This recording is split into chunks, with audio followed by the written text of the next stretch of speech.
আসসালামু আলাইকুম ওয়া রাহমাতুল্লাহ। মুমিনের সুখী জীবনের গোপন রহস্য। প্রিয় শ্রোতা মণ্ডলী, আজকের এই ভিডিওতে আমরা আলোচনা করব মুমিনের সুখী জীবনের গোপন রহস্য নিয়ে।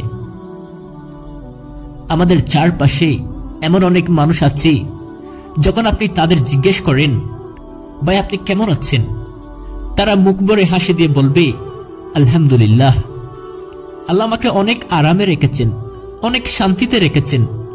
অনেক সময় দেখা যায় তারা অনেক কষ্টে আছেন, তবে তাদের মুখের হাসি মলিন হয় না, তাদের জবান থেকে আলহামদুলিল্লাহ হারিয়ে যায় না।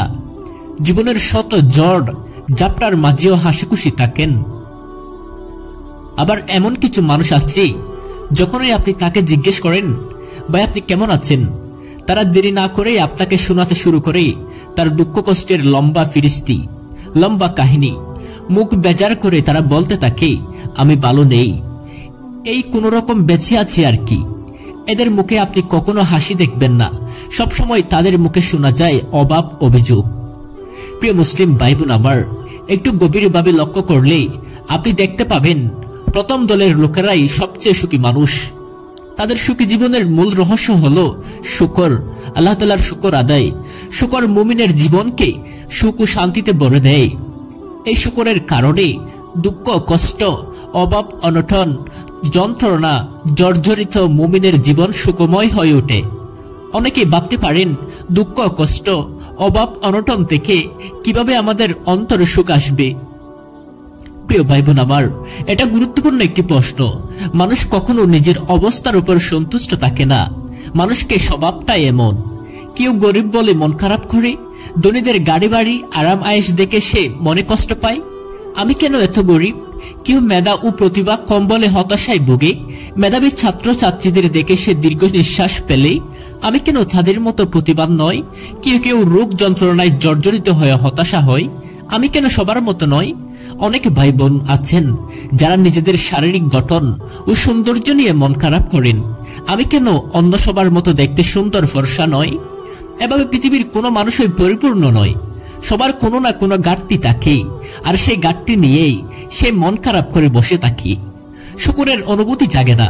প্রিয় ভাই বোন আমার, বায়ুর সাগরে দেখেও যেমন মনে থাকে না যে আমরা বায়ু সাগরে ডুবে আছি, তেমনি ভাবে আল্লাহর অগণিত নিয়ামতের মাঝে ডুবে থেকে আমরা বুঝতে পারি না যে আমরা নিয়ামতের সাগরে ডুবে আছি। আমরা যদি আল্লাহর দেওয়া নিয়ামতের দিকে তাকাই, তবে কখনো আমাদের ছোটখাটো কষ্টগুলো কষ্ট মনে হবে না। এখানে আমরা আল্লাহর রহমত উপলব্ধি করার একটা সুন্দর উপায়ের কথা আপনাদের বলতে চাই। যখনই কোনো বিষয়ে আপনার ঘাটতি অনুভব হবে, আপনি আপনার চেয়ে নিচে যারা আছে তাদের কথা চিন্তা করুন। আপনার চেয়ে যারা ভালো অবস্থায় আছেন তাদের দিকে না তাকিয়ে আপনার চেয়ে যারা খারাপ অবস্থায় আছে তাদের দিকে তাকান। তখন আপনার হৃদয়ে শুকরের অনুভূতি আসবে, শুকর আদায়ের অনুভূতি চলে আসবে। তাই হে অভাব অনটনে জর্জরিত ব্যক্তি, আপনার চেয়েও যারা বেশি অভাবে আছে তাদের দিকে তাকান। আপনার তো থাকার জন্য একটি ঘর আছে, কিন্তু অনেকের তো থাকার ঘরটুকুও নেই। অসংখ্য ছিন্নমূল্য মানুষ ফুটপাতের আটকাতায়। আপনি তো 3 বেলা খেতে পেরেছেন, কিন্তু অনেকে তো 1 বেলা খেয়ে 1 বেলা অনাহারে কাটাচ্ছে। একবার আশেপাশের কোনো বস্তিতে গিয়ে একটু ঘুরে আসুন। অভাব অনটনের যত না ক্লিষ্ট মানুষগুলোকে দেখলে আপনার হৃদয়ে সুখের অনুভূতির সৃষ্টি হবে। প্রিয় ভাই বোন আমার, আমাদের চেয়ে বেশি দুঃখে কষ্টে জর্জরিত লোকদের দেখে আমরা আল্লাহ রাসূলের শেখানো এই দোয়াটি পড়ব। প্রশংসা আল্লাহ তাআলার, যিনি তোমাকে যে মুসিবত দিয়ে পরীক্ষা করেছেন, সে মুসিবত থেকে আমাকে হেফাজত করেছেন এবং আমাকে তার অনেক সৃষ্টির উপর সম্মান দান করেছেন। প্রিয় ভাই বোন আমার, আমি যদি এভাবে ভাবি, হৃদয়ে আল্লাহর নিয়ামতের অনুভূতি জাগ্রত করতে পারি, তবে আমাদের জীবন সুখময় হয়ে উঠবে। শুকর করলে আল্লাহর নিয়ামতকে অনেক বাড়িয়ে দিবেন।